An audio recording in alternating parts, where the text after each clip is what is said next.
We come here today to honor the life and memory of our beloved husband, Baba Jindo, brother, uncle, cousin, and friend, Yusuf Idib Khan. How can one possibly summarize his extraordinary and long life of 84 years? Everyone who knew him loved him. Some of the recent Facebook posts of condolences contain words like, a kind and beautiful soul, a beautiful, kind man, sweet soul, kind-hearted, a contented man, an amazing, gentle, and very knowledgeable man. He loved everyone unconditionally. And in my own words, he was the kindest and purest soul I ever known. If you were blessed to know Yusuf, you would have to agree that every single one of these descriptions was true. I don't ever recall him saying anything negative about anyone. He was content to notice the beauty in life. Yusuf was a storyteller. He often lived in the past, sharing memories and stories about back home. He would recount details from his childhood or life events such as the births of his children, Adib, Nadia, and Jumana. He painted a picture with these memories, such as when he was a boy, his family would huddle around the fire in the center of the living room in the wintertime after moving to Jordan, with wet clothes hung overhead to dry, and he would laugh about how awful it would smell. Or about going to sleep on the roof of his house in the summertime to escape the heat. He would describe how the man from the bakery would go sing-song through the neighborhood and collect the dough from house to house in the morning, and return later in the day with freshly baked bread.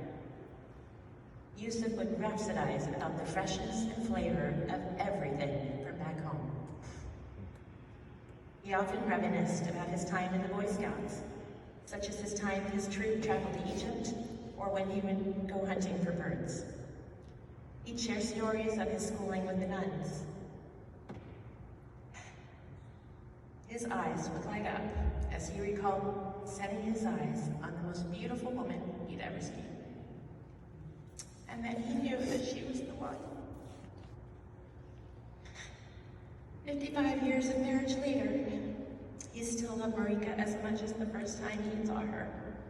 And he preferred her cooking above everywhere else. Why go out when it is better cooking at home?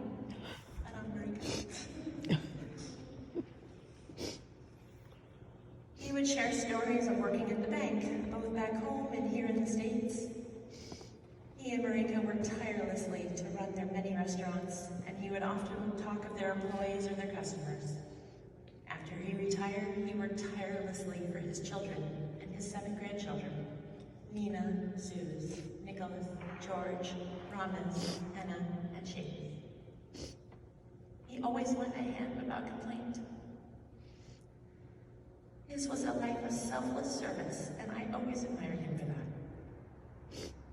Yusuf wasn't concerned with the material things in this world. He was truly content to sit and observe, marveling at Earth's beauty. He found so much joy in his garden, both in his own home, often to the annoyance of his beautiful bride, and in the community garden and the gardens of his children's homes.